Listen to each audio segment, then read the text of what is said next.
Hello and welcome to Through the Mixing Glass. My name is Joel, and today we're continuing our month-long series on low or no alcohol mixed drinks. If you've been doing Whole30, Dry January, Paleo, whatever it is, the end of the month is almost here and the finish line is in sight. To help get you there, I'd like to debut my no alcohol take on one of my favorite cocktails of all time, the Queen's Park Swizzle. Now, I'm not going to go into the whole history of the Queen's Park Swizzle. What I will say though is that the Queen's Park Swizzle is a fantastic tropical rum drink that's super refreshing.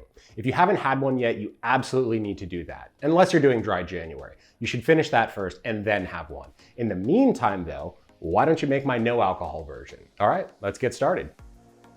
First into our glass is about 8 to 10 mint leaves. As you can see, I'm going with a metal cup, which I find works great for crushed ice recipes. You can use whatever cup you'd like though.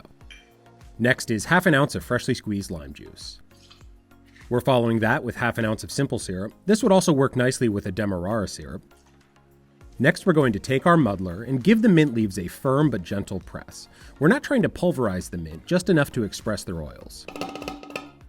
And next is our rum replacement. We're using 3 ounces of kombucha. The bottle I'm using is a mint limeade flavor, which will obviously work perfectly with the other ingredients that I've picked, but you can feel free to experiment with other flavor combinations. Seriously, go nuts. Next, we're going to add some crushed ice. I'm filling up the remaining space in the glass about halfway full. Now I'm taking my bar spoon, inserting it into the bottom of the cup, and working it back and forth between my hands. This technique is called swizzling. It's going to mix up all the ingredients while aerating the lime juice and chilling the whole thing down.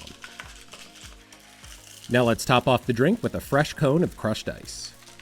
And for my version, I'm going to top it off with a float of Angostura bitters. If you've cut out all alcohol, I'd suggest doing a grenadine float on top instead.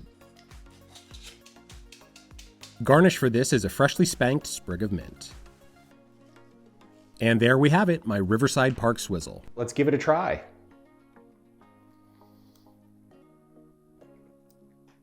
Oh, wow. Okay, I really like that. That is weirdly close to a rum version of the Queen's Park Swizzle. I gotta go back in for another sip. That is really fun. Yeah, I'm not entirely sure why, but that works just like really well.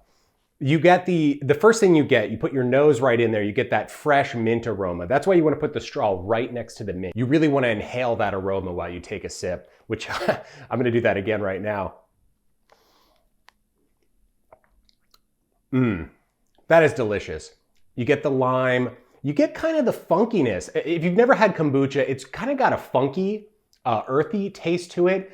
Not exactly like rum, but like not that far away from rum either. Like it's pretty close. Yeah, that is just so good. I love it, and I'm pretty sure you will too. If you've ever had a Queen's Park Swizzle, it's not exactly the same, but for a virgin version that doesn't use any rum, it's pretty close. Like that's really good. I'm super excited about that. Thank you so much for watching. If you like what you saw here today, I would really appreciate it if you could subscribe to the channel. With the end of Dry January approaching, why don't you let me know in the comments what your first drink is going to be? Thank you so much for watching, and I will see you on the next episode. Cheers.